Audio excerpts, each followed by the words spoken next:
అజెండాతోటి రాజ్యాంగాన్ని మారుస్తాము, 400 ఎంపీ సీట్లు మాకు ఇస్తే రాజ్యాంగాన్ని మారుస్తామని చెప్పేసి, రిజర్వేషన్లు ఎత్తేస్తామని చెప్పేసి ఈరోజు ఘంటాపథంగా మోడీ ప్రయాణం చేస్తూ ఉన్నాడు. ఆయా రాష్ట్రాల్లో ఆయా కూటములతో ప్రయాణం చేస్తూ ఉన్నాడు.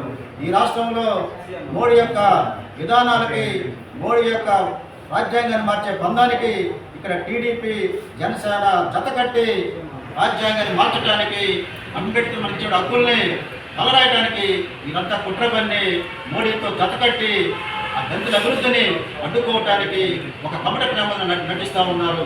కాబట్టి దళిత గిరిజనులు అర్థం చేసుకోవాలి, మనకి ఎవరు కావాలి ముఖ్యమంత్రిగా?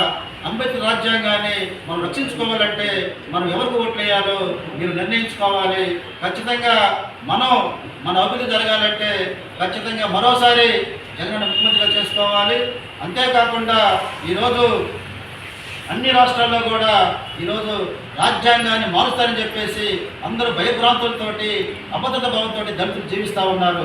ఒక దళితులే కాదు, ఎస్సీ, ఎస్టీ, బీసీ, మైనార్టీలు, దాంతోపాటు కూడా ఇతర వర్గాల ప్రజలు కూడా రాజ్యాంగం పోతే ఖచ్చితంగా హక్కులు కోల్పోతారు.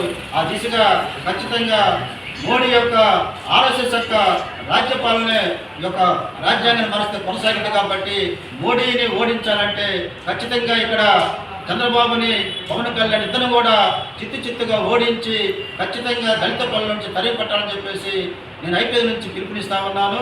అదేవిధంగా ఇక్కడ సుదీర్ఘ 5 సార్లు శాసనసభ్యులుగా, 2 సార్లు మంత్రివర్యులుగా, సుదీర్ఘ పాలనాధ్యక్షులుగా పనిచేస్తూ అజాత శత్రువుగా ఒంగోలు ప్రజలకి అందుబాటులో ఉంటూ ఒంగోలు అభివృద్ధినే కాకుండా జిల్లాని కూడా అభివృద్ధి చేస్తూ ముందుకు సాగుతున్నటువంటి ఆదర్శప్రాయులు, సహృదయులు, విశాల హృదయులు, గౌరవనీయులు వాల్మీకి శ్రీనివాసరెడ్డి గారిని అత్యధికమైన మెజార్టీతో గెలిపించుకొని మనం జగనన్ననే మరోసారి ముఖ్యమంత్రిగా చేసుకొని మన యొక్క హక్కుల్ని కాపాడుకుందాం, రాజ్యాంగాన్ని కాపాడుకుందాం.